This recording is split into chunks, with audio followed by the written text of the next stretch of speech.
Bismillahirrahmanirrahim. Bismillahirrahmanirrahim. I welcome you all to another lecture of CP 415 Digital Image Processing. Guys, हम morphological image processing को study कर रहे हैं और अभी तक जो काम हमने किया, पिछले लेक्चर में हमने डायलेशन को पढ़ा है, उससे पिछले लेक्चर में हमने बेसिक सेट थ्योरी और इरोजन को स्टडी किया था और हमने देखा था कि ये किस तरीके से बाइनरी इमेजेस पे अप्लाई होते हैं। तो गाइस इस पे थोड़ा सा ध्यान ये रखिएगा कि ये जो इमेज प्रोसेसिंग है बहुत इंटरेस्टिंग, बड़ी मेक सेंस करने वाली चीज़ है, बड़ी आसान सी है। In fact I enjoyed doing morphological image processing. तो ये बाइनरी इमेजेस पे अप्लाई होती है 0 1 पे, तो कोई इतना ज्यादा कोई ट्रिकी काम नहीं है, as long as you know कि इरोजन क्या कर रहा है और डायलेशन क्या कर रहा है और किस तरीके से स्ट्रक्चरिंग एलिमेंट जो है वो बिहेव करता है। स्ट्रक्चरिंग एलिमेंट का सेंटर बड़ा मैटर कर रहा होता है कि स्ट्रक्चर एलिमेंट का सेंटर कहाँ है। ये सारा कुछ हमने प्रीवियस 2 लेक्चर्स में देख लिया। तो आज के लेक्चर में जो हमारा काम है करने वाला, हमने देखना है कि ओपनिंग और क्लोजिंग ये भी मॉर्फोलॉजिकल इमेज प्रोसेसिंग के कुछ ऑपरेशंस हैं, बाइनरी बेसिक ऑपरेशंस में से आती है ओपनिंग और क्लोजिंग। तो आज के लेक्चर में हम ये पढ़ेंगे कि बेसिकली ओपनिंग और क्लोजिंग है क्या। ठीक है, तो ओपनिंग और क्लोजिंग आज का हमारा टॉपिक है। तो देखते हैं जी ओपनिंग एंड क्लोजिंग जो है। अब इन्हीं की मदद से हमारे पास कुछ और ऑपरेशंस आ रहे हैं, एडवांस थोड़े से मॉर्फोलॉजिकल ऑपरेशंस है, ओपनिंग और क्लोजिंग कहते हैं इन्हें। एक चीज जो हमने अभी तक पढ़ी थी वो ये कि डायलेशन एक्सपेंड कर रही है किसी भी ऑब्जेक्ट को जो कि हमारे पास ब्लैक एंड व्हाइट इमेज में, और इरोजन श्रिंक कर रही है। तो ओपनिंग हमारे पास क्या फिनोमिना है, what is an opening operation? Opening operation है erosion followed by a dilation using the same structuring element. That's important, guys. Structuring element B should be same for both operation. कि आप पहले क्या करेंगे, पहले आप किसी एक इमेज को इरोड करेंगे, फिर उसके बाद डायलाइट करेंगे। तो ओपनिंग के लिए आपके पास ये सिंबल है, इन सिंबल्स को भी याद रखिएगा। Hollow circle, hollow circle A open by B is equal to A eroded by B followed by जो इसका आंसर आए, then that answer is dilated by B, that is called the opening। ठीक है, ये यूनियन है क्या B translated of Z such that B translated by Z is a subset of A, is the union of all translates of B that fit into A, जो कि A के अंदर fit हो जाते हैं, ये उनकी ट्रांसलेशन। ठीक है, ओपनिंग की हमारे पास क्या इंट्यूटिव डिस्क्रिप्शन क्या है कि हमारे पास let B be a disc, B हमारे पास एक डिस्क का स्ट्रक्चरिंग एलिमेंट है जो कि हमने यहाँ पाया, और उसका सेंटर ये डॉट है, और हमारे पास the boundary of the opening is the point in B that reach the farthest into A as B is rolled around inside of A. A हमारे पास जो है वो ये ट्राइंगल बनी हुई है, ये जो ट्राइंगल हमने, ये वाली ट्राइंगल ये ए है। तो ओपनिंग बेसिकली क्या है, जब हम इस सर्कल को इस ट्राइंगल के अंदर मूव करेंगे और जो एरिया हमारे पास आएगा that is called the opening. तो ये जो डार्कर एरिया जब हमने इसको मूव किया इसके अंदर, ये इंट्यूशन है सिर्फ के हम इसको समझने के लिए बता रहे हैं कि ओपनिंग करती क्या। तो जब मैंने वो सर्कुलर डिस्क को इसके अंदर रोटेट करवाया बाउंड्री के साथ साथ, तो मेरे पास ये ओपनिंग की बाउंड्री बन गई, और उसका एरिया कौन सा था, शेडेड एरिया था। अब ये ओपनिंग की एक एग्जांपल भी आपके पास कि एक ऑब्जेक्ट है आपके पास, उसके ये इस तरीके से आपस में कनेक्टेड है, और बी ये स्ट्रक्चरिंग एलिमेंट है। ठीक है, तो जब मैं उसको इसके ऊपर से पास करूंगा, जब इस स्ट्रक्चरिंग एलिमेंट को, क्योंकि ये पहले इरोजन होनी है और फिर डायलेशन होनी है, जब मैं इरोजन पास करूंगा, इरोजन, तो ये पहली बात है कि ये छोटा होता जाएगा, जितना हमारे पास इस सर्कल का रेडियस है उतना ये छोटा हो जाएगा। सिमिलरली ये वाली लाइन जो है कि हमें हमें यहाँ नजर आ रहा है कि ये डिस्क्रिप्शन बता रही है कि इट इज ऑलमोस्ट 2R। ठीक है, ये वाली लाइन जो है ये ओमिट हो जाएगी हमारे पास इरोजन करने से। इरोजन करेंगे तो ये दो ऑब्जेक्ट जो सीमिंगली कनेक्टेड हैं ये अलग हो जाएंगे, और फिर जब मैं इसको डायलेट करूंगा तो वो जितनी इंफॉर्मेशन मेरे पास जा रही थी वो इंफॉर्मेशन मेरे पास ऑलमोस्ट वापस हो जाएगी, लेकिन विदाउट कनेक्टिंग दैम। तो इसने ओपन कर दिया है दो ऑब्जेक्ट्स को। ये जो ऑब्जेक्ट्स आपस में कहीं कनेक्ट हो गए थे, जिस हमने वर्ड के केस में देखा था, ये वर्ड्स आपस में मिलने लग गए थे, ये ओपनिंग उसको अलग अलग कर देगा। सिमिलरली क्लोजिंग, क्लोजिंग जो है उसका सिंबल क्या है, एक फिल्ड सर्कल है, जो कि यहाँ आपके पास क्लियर है, A filled circle, A closed by B या ए क्लोजिंग बाय बी। होता क्या है, dilation followed by erosion using the same structuring element for both operation. क्या आप पहले डायलेशन करेंगे यूजिंग बी, और जो आंसर आएगा फिर उसी आंसर को इरोड करेंगे using the same structuring element B. What does that mean? Closing क्या बताती है? क्लोजिंग हमें बताती है take the union of all the translates of B that do not intersect A. ठीक है, आप क्या करोगे कि आप बी को ट्रांसलेट करोगे डिफरेंट पॉइंट्स पे, और आप उसे कहोगे that do not intersect with A, आप उनका यूनियन ले लोगे। जब आप उसको ट्रांसलेट करके ए के साथ मैच करोगे तो वो ओवरलैपिंग नहीं शो करेगा, आप उन सारे पॉइंट्स का यूनियन ले लोगे, और जब उसका कॉम्प्लीमेंट शो करोगे, दैट इज व्हाट क्लोजिंग है। तो ये क्लोजिंग है। क्लोजिंग के इंट्यूटिव डिस्क्रिप्शन क्या बता रही है? Let B be a disc, B एक डिस्क है जिसका एक सेंटर पॉइंट है हमारे पास, ठीक है, इसका कुछ रेडियस है। We roll B around the outside of A, हम इसको ए के आउटसाइड, ये ए ऑब्जेक्ट है सारा, इसके आउटसाइड जब हमने रोल किया इसको, तो ये कुछ इस तरीके से हमारे पास फॉर्म हो गया। The boundary of the closing is the point of B that just touch A, इसने जस्ट ए को टच किया था, और ये मेरे पास डायलेशन का, और सॉरी क्लोजिंग का आंसर आ गया मेरे पास। तो सेम ऑब्जेक्ट है, क्लोजिंग से क्या काम कर रहा है? क्लोजिंग जो है वो छोटे जो हमारे पास जगह हैं उनको आपस में मिला देगा। जो ऑब्जेक्ट के अंदर छोटे छोटे से ऑब्जेक्ट बन जाते हैं, ओपनिंग आ जाती है, उनको क्लोज करने के लिए ये काम होता है। तो हमारे पास ये एक ऑब्जेक्ट है, इसकी एक स्पेसिफिक सी शेप है, हमने एक बी स्ट्रक्चरिंग एलिमेंट लिया। जब मैं इसको क्लोजिंग अप्लाई करूंगा तो क्लोजिंग क्या होती है, पहले डायलेशन कर रहा होता है। ये डॉटेड, और ये बेसिकली बता रहा है कि ये कितना एरिया जो है ये डायलेशन से ग्रो हो जाएगा।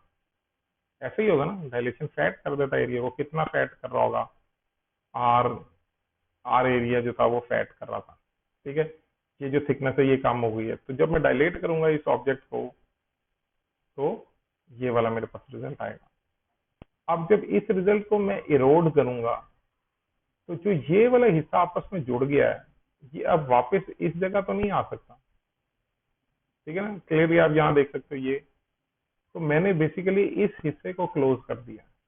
जो एक ऑब्जेक्ट के अंदर का कोई हिस्सा है, मैंने बताया कि ये ऑब्जेक्ट की अपनी बाउंड्री है, तो अगर मैंने इस ऑब्जेक्ट को कभी एक्सट्रैक्ट कराना हो तो मैं ये एक्सट्रैक्ट कराऊंगा सारे का सारा। ठीक है, एक मास्क का बना रहे हैं हम, आगे चल के इसकी यूटिलिटी देखेंगे कि क्या है। और ये जो सर्कुलर सी टचेस दे रहा है, ये सर्कुलर टचेस इसलिए दे रहा है क्योंकि स्ट्रक्चरिंग एलिमेंट हमारे पास राउंड था। ठीक है, it would have been square अगर हमारा स्ट्रक्चरिंग एलिमेंट स्क्वायर होता। ठीक है, तो क्लोजिंग और ओपनिंग की डुअलिटी भी है, जिस तरह हमारे पास उसकी डुअलिटी भी थी इरोजन और डायलेशन की। तो जो ओपनिंग और क्लोजिंग डुअलिटी है वो ये बताती है कि ए क्लोज्ड बाय बी या ए क्लोजिंग बाय बी का कॉम्प्लीमेंट बराबर होता है A complement open by B complement. ठीक है, और इसको मैं एक्सप्लेन नहीं कर रहा, ये आप लोग खुद अंडरस्टैंड कर लीजिएगा कि इसको how can you do that, इसको कैसे करना चाह रहे हैं। ठीक है, ये दोनों डुअल्स हैं एक दूसरे के अपने, open followed by the closing. MATLAB में हम इसको कैसे करते हैं, आई एम ओपन और आई एम क्लोज। ठीक है, ये करने के लिए ये इसकी एक बड़ी अच्छी यूटिलिटी जो है वो बेसिकली इस्तेमाल होती है आपके पास फिंगरप्रिंट की करेक्शन में। तो हम वही काम दोबारा करते हैं क्लियर, और सेट करने के लिए हमने एक इमेज है हमारे पास,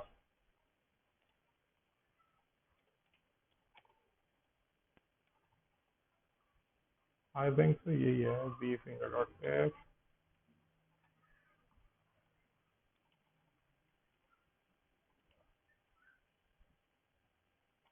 एम शो करवा दिया मैंने, तो ये देखिए ये आपके पास एक थंब प्रिंट जो है, थंब इम्प्रेशन जो है ये वो है, और इसके ऊपर कुछ अनवांटेड ऑब्जेक्ट है।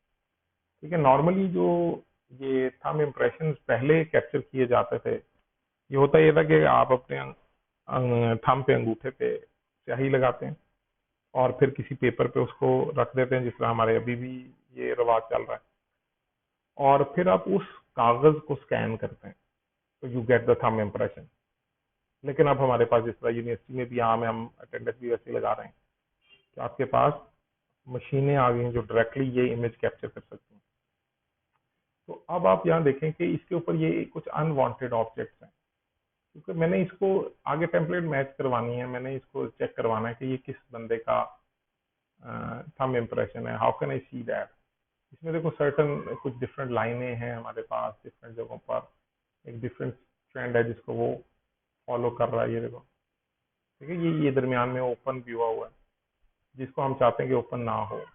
ये देखो ये भी दरमियान से ओपन हुआ है, असूली तौर पे तो ये बेसिक लाइन होनी चाहिए ना, और ये अनवांटेड ऑब्जेक्ट्स भी हैं इसके अंदर।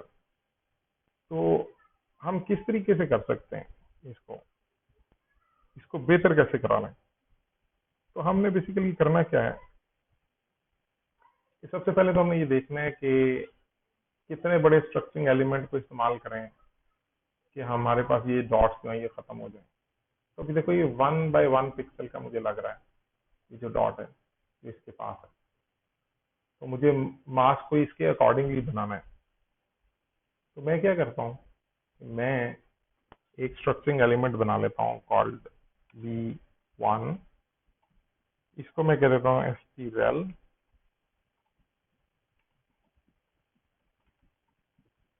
डायमंड, ठीक है, 1। चलो ये 3x3 का एक डायमंड बन गया। out1 is equal to I M open. अब आई एम ओपन क्या करेगा जी,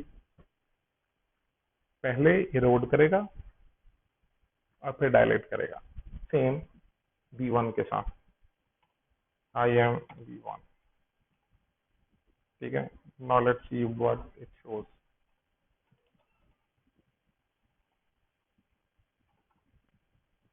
तो क्लियरली आप देख सकते हैं कि ये ओरिजिनल इमेज था और ये ओपन इमेज है। ठीक है, मच बेटर। कोई चीज कहीं आपको मिसिंग लग रही हो, कोई खराबी कहीं, पिन किया वापस उतनी जगहों पर पहुंचा हुआ है, कोई खास उसमें डिस्टर्बेंस नहीं है, नॉइज इज रिमूव। लेकिन कुछ ब्लॉब्स ऐसे हैं जो कि हमारे डिस्ट्रक्टिंग एलिमेंट से उससे बड़े हैं। ब्लॉब्स क्या हैं, ये वाली चीजें हैं ब्लॉब्स, आगे चल के इसका जिक्र भी आएगा।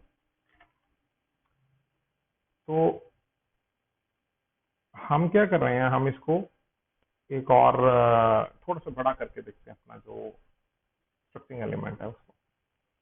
तो करते क्या है जी, स्ट्रक्चरिंग एलिमेंट एक और बना लेते हैं, उसको V2 कह देते हैं, उसका साइज बढ़ा के 3 कर देते हैं। सही है, सिमिलरली out2 बना लेते हैं, इसको भी V2।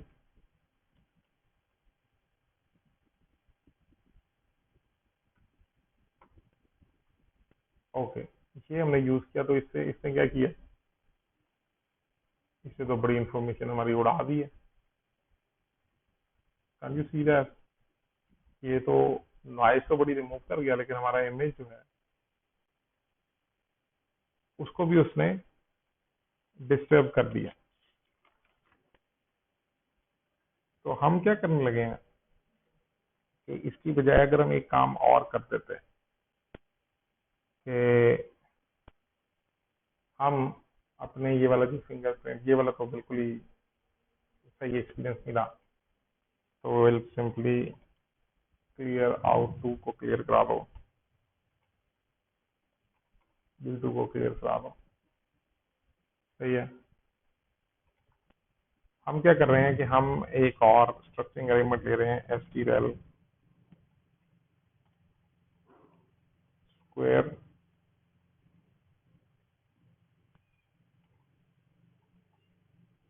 आउट टू करवा दिया हमने, आई एम क्लोज कराते हैं अब इसको। पहले हमने क्या कराया था, ओपन। तो आउट वन था हमारे पास जो कि रिजल्ट आया था, उसको हमने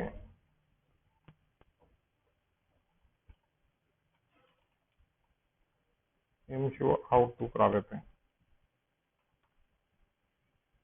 ओके, दैट्स बेटर, लेकिन नॉट बेस्ट, बहुत बेहतर नहीं है। ये था हमारे पास, इस इमेज को हमने क्लोज करवाया। इसको क्लोज करने से आप देखो ये जो छोटे छोटे डॉट्स थे इसके अंदर ना, ये फिल हो गए। ठीक है, ये जो अंदर की लाइनें टूटी हुई थी ये भर गई हैं। लेकिन नॉइज बड़ी है, ये नॉइज रिमूव होनी चाहिए, क्योंकि टेम्पलेट मैचिंग में ये मसला क्रिएट कर सकती है।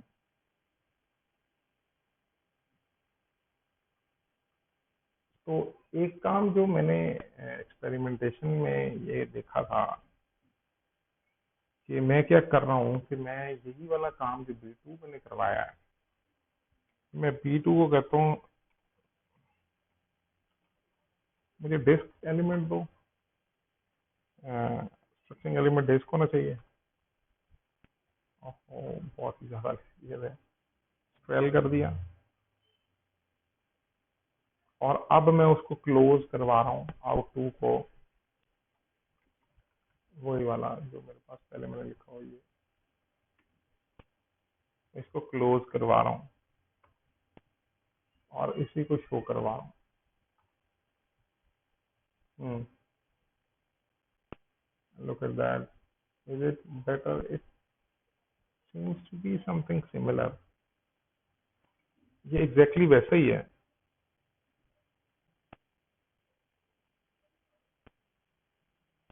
तो बेसिकली मुझे क्या करना है, मुझे जो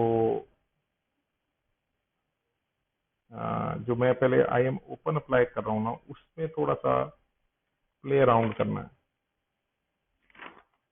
तो उससे अगर मैं थोड़ा सा बेहतर, पहले आउट वन को बेहतर करता हूँ, फिर इसको देखते हैं। आउट वन को बेहतर बनाने के लिए आउट वन मैंने जनरेट किया था, ये ओपन करवाया था B1 के साथ। अगर मैं B1 को चेंज करके B1 ही थोड़ा सा बड़ा करूँ और अब मैं आउट वन पे आऊँ, ओपन करवाया, और अब मैं उसे कहूँगी मुझे दिखाओ,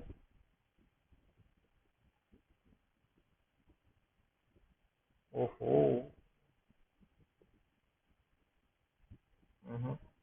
नॉइस रिमूव होगी लेकिन कटिंग बहुत हो गई है, डायमंड बहुत बड़ा हो गया।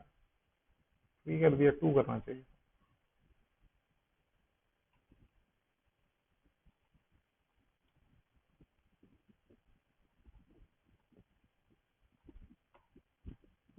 या दैट्स बेटर, मच बेटर। अब अगर इसके ऊपर मैं इन क्लोज अप्लाई करूँ अपना, और मेरे पास B जो है वो B2 मैंने स्क्वायर लिया हुआ है, इसको मैंने क्लोज करा दिया आउट वन को B2 के साथ। Oh that's better, that's even better. लेकिन सिर्फ इशू क्या है, इशू है मेरे पास ये, ठीक है।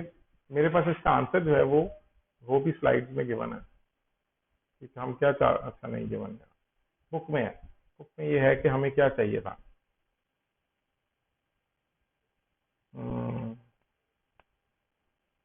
ठीक है, तो ये मेरे पास बेसिकली ओपनिंग और क्लोजिंग का थोड़ा सा काम था। We can further discuss it in our lab as well इंशाल्लाह। तो ये ओपनिंग और क्लोजिंग हो गई मैटलैब में, इसकी कमांड्स हमने बता दी। अब क्विकली मूव ऑन के कनेक्टेड कंपोनेंट्स क्या हैं। आपने अपने ऑब्जेक्ट अलग अलग कर लिए हैं, आपने डायलेट इरोड कर दिया है, आपने ओपन क्लोज वाली चीजें डिसाइड कर ली। अब आप चाहते ये हैं कि आप ये पता चलाएं कि ऑब्जेक्ट्स कितने हैं आपके इमेज के अंदर।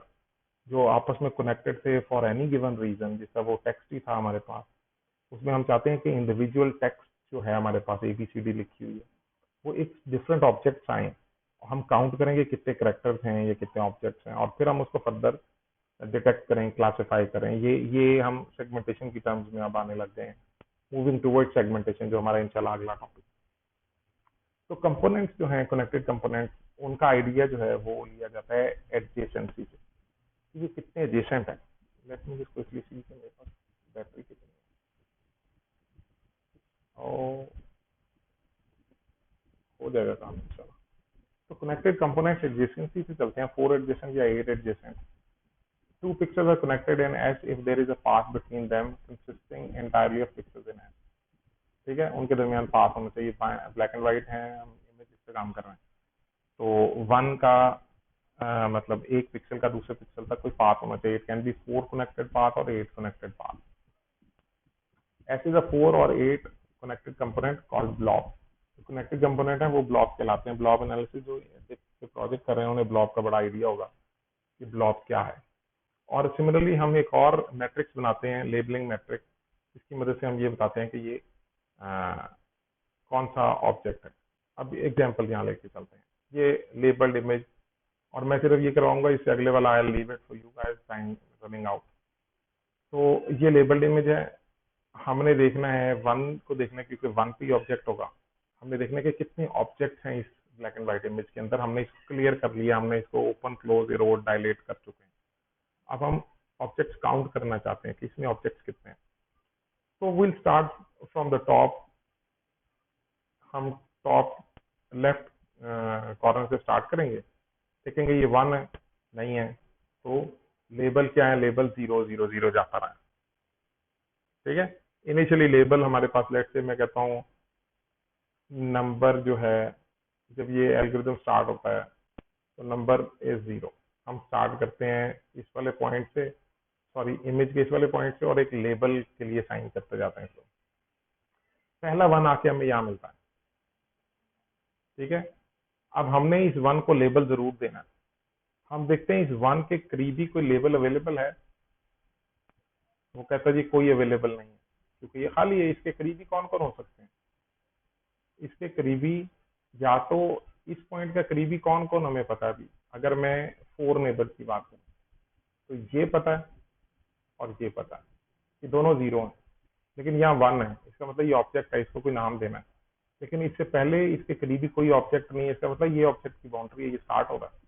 तो हम num+1 यहाँ साइन कर देंगे। num+1 क्या होगा, ये 0 है, ये 1 आ गया। ठीक है, अब हमने इस वाले 1 पे पहुंचे, तो उसने जाके कहा कि भाई देखो इसके नेबर में कौन है। हम यहाँ पहुंचे तो देखा इसके नेबर में कौन है, ये 0 ये 1 है, उसने कहा इसको 1 असाइन कर दो। यहाँ पहुंचे 0 तो ये सारे इसी तरह पास होते गए, यहाँ पहुंचे खत्म, ये वाला 1 आ गया हमारे पास। इस 1 में हमने दोबारा देखा कि इसके टॉप में और लेफ्ट में क्या है हमारे पास, 4 नेबर्स में। तो 4 नेबर्स में यही दो नोन है, ये नोन है, ये तो 0 था क्योंकि जिस पॉइंट के लिए जब हमने कैलकुलेट किया था। तो ये दो में से 1 आया तो हमने यहाँ 1 लगा दिया, यहाँ भी 1 लगा दिया, और ये गुजरता गया। यहाँ पहुंचे, यहाँ आए, इस पॉइंट पे भी 0 है, ये 1 आ गया हमारे पास। इस 1 ने अब ये देखा कि मुझे बताओ कि जी इसके टॉप पे क्या 0 है, इधर क्या 0 है। तो उसने कहा इसका मतलब ये कोई नया ऑब्जेक्ट है, क्योंकि लेबल में इसकी कोई डेफिनेशन नहीं थी। तो नम जो कि 1 हुआ था हमारे पास, उसको हमने इंक्रीमेंट करके 2 कर दिया। तो हमें इससे बताया कि अभी तक हमें 2 ऑब्जेक्ट्स मिल गए। ठीक है, यहाँ आया, इससे भी साथ वाले को देखा, इसको 2 असाइन कर दिया, पास ऑन, ये वाला आया, इसके भी साथ कुछ नहीं है, उसने कहा नम को इंक्रीमेंट किया, यहाँ साइन कर दिया। ये चलता चलता यहाँ आया, इसने ऊपर वाले को देखा, 2 था, ये 2 आ गया, इसने भी 2 असाइन कर दिया, चलता गया, ये 3 हो गया, यहाँ 2 आ गया, और ये वाला 4 आ गया। तो इसने हमें बेसिकली ये बताया, 4 नेबर ने ये बताया कि हमारे पास इसमें 4 ऑब्जेक्ट है। जब हम 8 नेबर में गए तो 8 नेबर में हमारे पास थोड़ा सा डिफरेंट हुआ, ये सारे तो 1 1 1 ही रहे। जब हमने इस पॉइंट के लिए चेक करने लगा तो वो सिर्फ इन दो को नहीं चेक करता था, वो इसको भी चेक करता था, ये भी 1 हुआ। ठीक है, ये सारे 1 हुए, ये 2 हुआ और ये 3 हुआ। ठीक है, तो इट डिपेंड्स कि आप किसको कर रहे हैं, इसको खुद करके देखिएगा कनेक्टेड। तो मैं जल्दी से आपको एक फास्ट लिविंग एल्गोरिदम है वो बताने लगूंगा क्या है। फास्ट लिविंग एल्गोरिदम जो है उसी से मिलता जुलता है जो कि अभी हम पढ़ के आए हैं। One pass through image to assign temporary labels and record equivalences. पहली दफा जब वो सारा काम करता है ये, तो सारे इमेज से एक्स वाई हर पॉइंट से गुजरता है और लेबल्स असाइन करता है उन्हें, टेम्परेरी लेबल्स, और इक्विवेलेंसेस को रिकॉर्ड करता रहता है कि इक्विवेलेंस जो भी देखते हैं। Second pass to replace temporary labels with equivalence label. तो इसको समझने के लिए हमारे पास let B R C is the input binary image, एक इनपुट बाइनरी इमेज है हमारे पास बी, और एक लेबल्ड आउटपुट इमेज है, ये लेबल्स को शो कर रहा होगा। साइड नोट ये है कि फास्टर लेबलिंग एल्गोरिथम्स एग्जिस्ट करते हैं हमारे पास मैटलैब में बिल्ट इन भी है, जिसको हम आगे इस्तेमाल करेंगे। और ये 2009 में डेवलप हो चुका था, fast block based connected components labelling. Label चलता है, ये एल्गोरिथम चलता कैसे है? एल्गोरिथम ये कहता है कि जितना आपका इमेज है उतने साइज का एक मैट्रिक्स बना लो, लेबल मैट्रिक्स। आपने इमेज को कुछ भी नहीं करना, आपने सिर्फ लेबल मैट्रिक्स आप प्ले अराउंड करना है, इसको चेंज करना है। वही n इज इक्वल टू 0 के कितने ऑब्जेक्ट हैं, इसके अंदर कितने लेबल्स हैं, वो 0 इनिशियली। आप इस पॉइंट से स्टार्ट होंगे, इस डायरेक्शन में चलेंगे कॉलम्स और रोज में, ये नेस्टेड लूप लगा हुआ है। तो कहता है अगर जो इमेज है हमारे पास, इमेज का कोऑर्डिनेट कहीं 0 है तो उसका लेबल 0 है, सिंपल एज दैट। ये पहली लाइन ये बताती है। अब अगर वो 0 नहीं है, अगर तो इमेज जिस तरह हमारे पास यहाँ था, ये इमेज ये है, अगर यही इमेज कंसिडर कर लें, ये इमेज है, तो वो क्या कहता है कि अगर वो 0 नहीं है तो फिर क्या पॉसिबिलिटी हो सकती है। अब एक बात देखें, लेट्स से कि मैं इमेज है, ये मेरे पास इमेज है और यहाँ 1 है, अज्यूम कर रहा हूँ। ठीक है, मेरे पास इमेज है यहाँ 1 है। आप जब मैं यहाँ स्कैन करता हुआ पहुंच गया हूँ, तो इसका मतलब है कि ये वाला पॉइंट जो इसका नियरेस्ट नेबर है वो स्कैन हो चुका है, और ये वाला पॉइंट जो है ये स्कैन हो चुका है। इनकी बेस पे मैंने डिसीजन लेना है कि ये किस लेबल के साथ मिक्स होगा। तो हमारे पास जो प्रोबेबिलिटीज बनती हैं इस पॉइंट की, ये क्या होगा, ठीक है, वो एल्स के अंदर हमारे पास कमांड्स क्या है, इसको ध्यान से समझिएगा, ये आपका लैब का काम है, आपने करना है। तो पहला एल्स आपके पास क्या आ रहा है,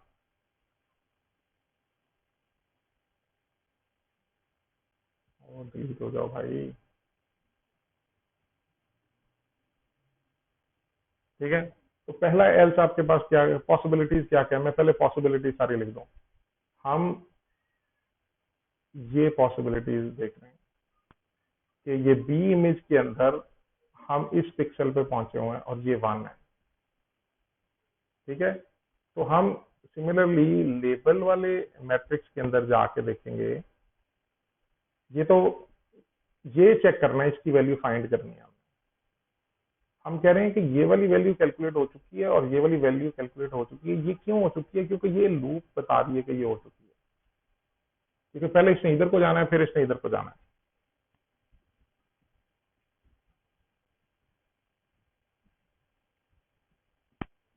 मुझे सिर्फ ये टेंशन है कि कहीं दरमियान में बंद ना हो जाए। ठीक है, तो हमारे पास ये लेबल्स हैं। हमारे पास एक पॉसिबिलिटी ये है कि ये 1 है। अगर तो पहली बात है कि अगर ये दोनों 0 हैं, अगर ये दोनों 0 हैं, ये कैसे पता चलेगा? इफ बी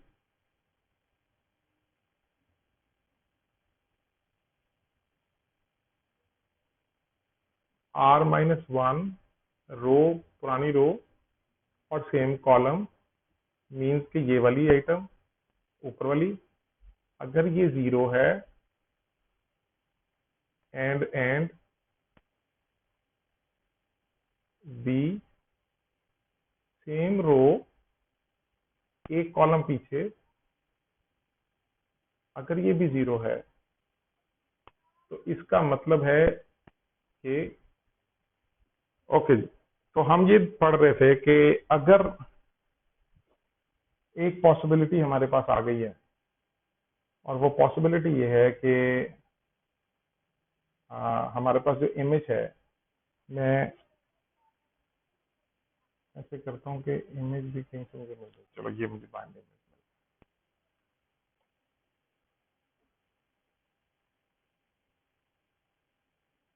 ठीक है, मैं इस बाइनरी इमेज को इस्तेमाल कर रहा हूँ।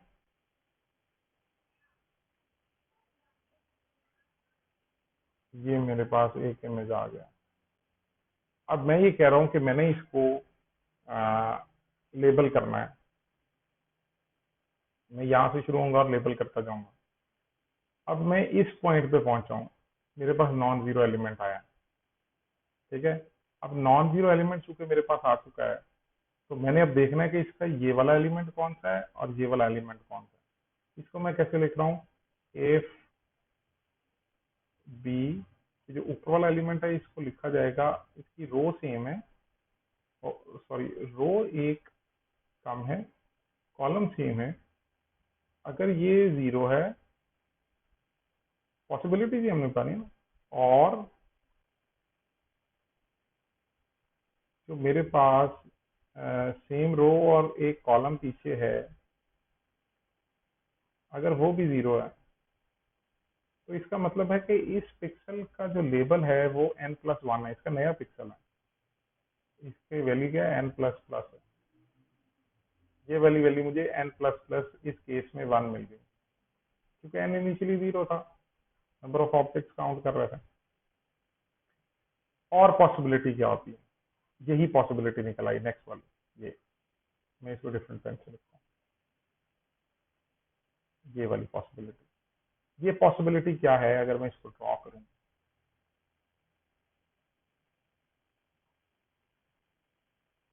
ये पॉसिबिलिटी है कि ये वैल्यू मुझे पता करनी पड़ गई है, क्योंकि मेरे पास इमेज में ये वैल्यू नॉन जीरो है, इससे ऊपर मेरे पास जीरो है, इसके यहाँ मेरे पास 1 है, ठीक है। मैंने लेबल असाइन करना है। ये वाला काम मैंने क्या किया था, ये लेबल वाला काम मैंने ऐसे किया था कि मैंने इसको कहा था, अगर ये कंडीशन हो तो L of R comma C is equal to n++,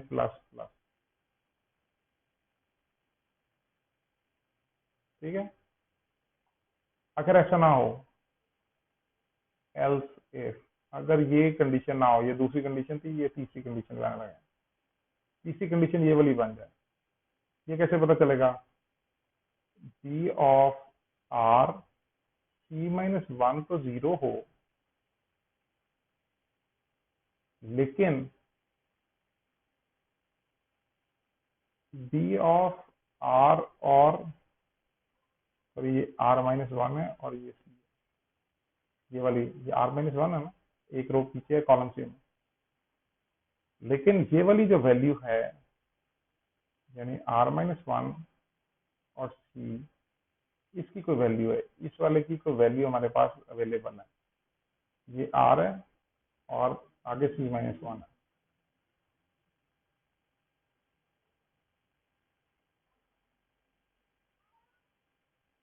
ये देखो, ये है r सेम है, c-1 इसकी नॉन जीरो वैल्यू है, तो इसका मतलब ये हुआ कि हमारे पास एल ऑफ आर सी की वैल्यू क्या होगी, एल ऑफ आर सी की वैल्यू होगी हमारे पास एल ऑफ आर c-1, ठीक है। इसी वाले का जो लेबल है वो हमारे पास इसका लेबल है, तो यानी ये वाला, तो इस पॉइंट का लेबल क्या होगा, ये वाला लेबल।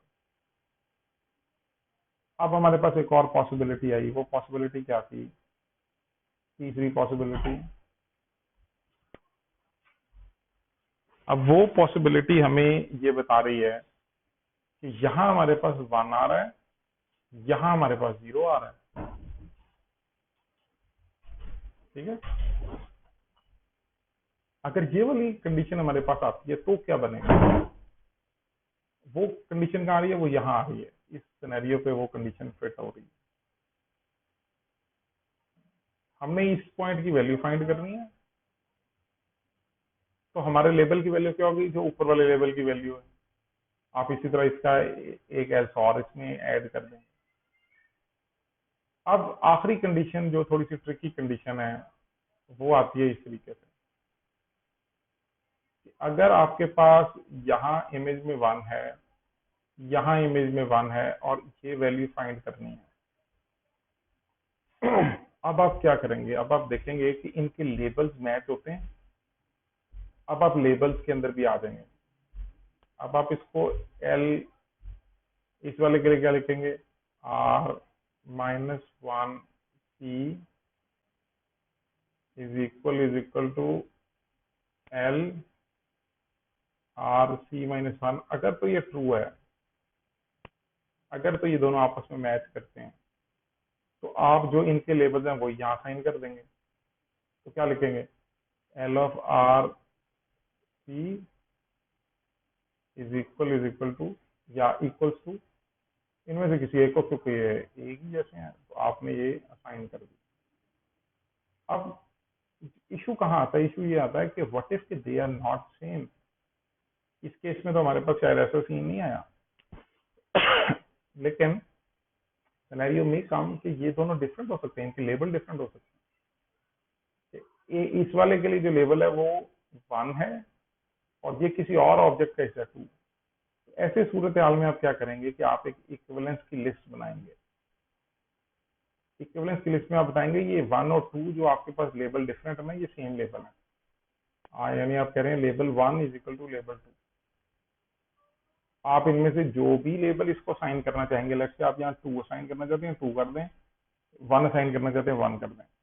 लेकिन आपने इक्विवेलेंस में एक एंट्री डाल दी कि 2 लेबल्स बराबर है, और so on you will do that for each and every picture कि पास 1 है।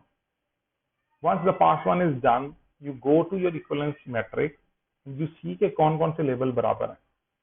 जो लेबल बराबर है आप उसकी वैल्यू को अपडेट कर दोगे अपने लेबल्स के अंदर। यानी 1 इज इक्वल टू 2 है, तो जहां जहां लेबल के अंदर 2 आ रहा है आप उसको 1 कर दोगे। ठीक है, तो ये सेकंड पास है जहां आप इक्विवेलेंस को देखते हुए अपनी लेबल मैट्रिक्स को अपडेट करते हैं। इस पे इतनी डिटेल इसलिए लगा रहा हूँ गाइस, क्योंकि ये काम आपको अपनी लैब में करना है। ठीक है, इसको इसीलिए पहले समझेंगे तो काम होगा। मैं क्विकली इसकी आपको एक डेमो सा दिखाता हूँ कि हम मैटलैब में ये काम कैसे करते हैं। पहले इसमें देखें हमारे पास, ये आप हाथ से करके देखिएगा, नहीं होगा तो विल सी अबाउट दैट कि कैसे होगा। मैटलैब की एग्जांपल्स हमारे पास है। IM टू BW इमेज को ब्लैक एंड व्हाइट में कन्वर्ट करने के लिए BW लेबल जो है ये कमांड है जो कि बेसिकली कनेक्टेड कंपोनेंट्स को लेबल कर देती है, और एक इमेज ऑफ लेबल जो है वो जनरेट कर देती है। लेबल टू RGB जो विजुअलाइजेशन के लिए इस्तेमाल होता है, will do that with an example, let's say. Okay, तो बेसिकली हमने क्या काम करना है, हम IM रीड करवा रहे हैं। फिगर हमारे पास है यही वाली JPEG, इसको मैंने पता नहीं क्यों मैंने इसको रीनेम नहीं किया, JPG कर ली।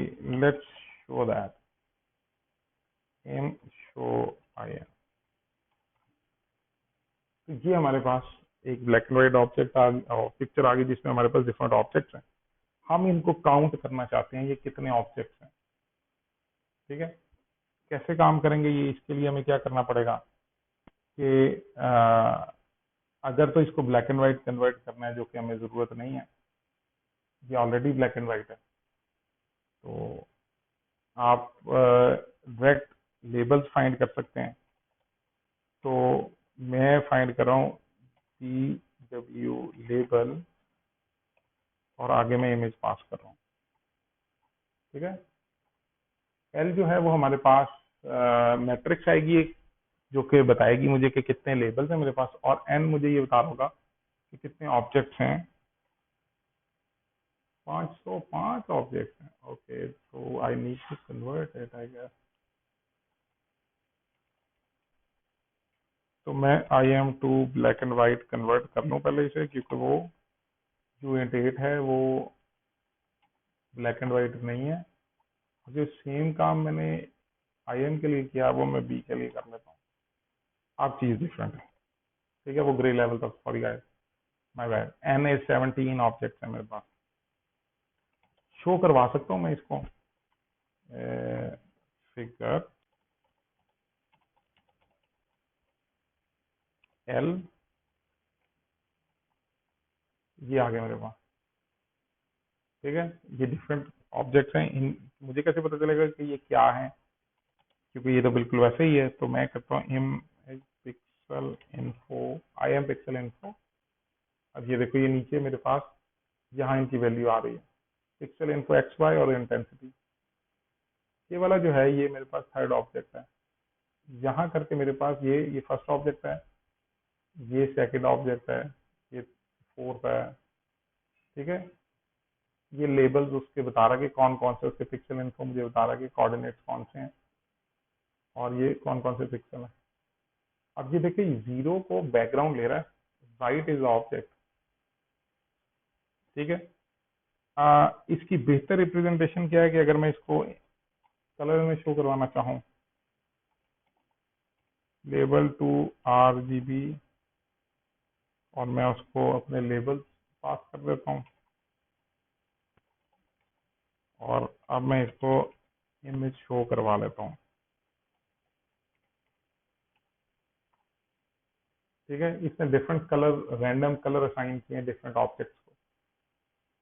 ठीक है, कुछ ऑब्जेक्ट जो हैं उनके कलर हमें सिमिलर लग रहे हैं यहाँ। देखो इसके अंदर चल रहा है अभी, हाँ चल रहा है। ये ऑब्जेक्ट 6 है, ये ऑब्जेक्ट 6 है गाइस। ये देखो, ये कनेक्टेड ऑब्जेक्ट है, दैट्स वाई ये एक ऑब्जेक्ट कंसिडर हो रहा है, और ये इसीलिए हमें कलर्स में इनके सेम कलर नजर आ रहे हैं। ठीक है, ये एक ऑब्जेक्ट काउंट करें, 1 2 3 4 5 6 7 8 9 10 11 12 13 15 16 17। ठीक है, ये 17 ऑब्जेक्ट्स हमारे पास हैं तो इसके अंदर हमारे पास आए हैं। अब दूसरा काम ये था तो फाइंड ब्लैक ब्लॉब्स। अगर हमें काले ब्लॉब्स बनाने हैं तो वो कैसे करेंगे, वो इसकी एक हेल्प हमें ये मिलेगी, इमेज कॉम्प्लीमेंट ले लें, flip black and white region, और ऊपर वाले स्टेप रिलीज रिपीट करें, तो हम ये वाले ब्लैक जो है ना इनको भी काउंट कर सकते हैं। तो ये आप कीजिएगा इंशाल्लाह। So that's it lecture, see you in the next lecture इंशाल्लाह।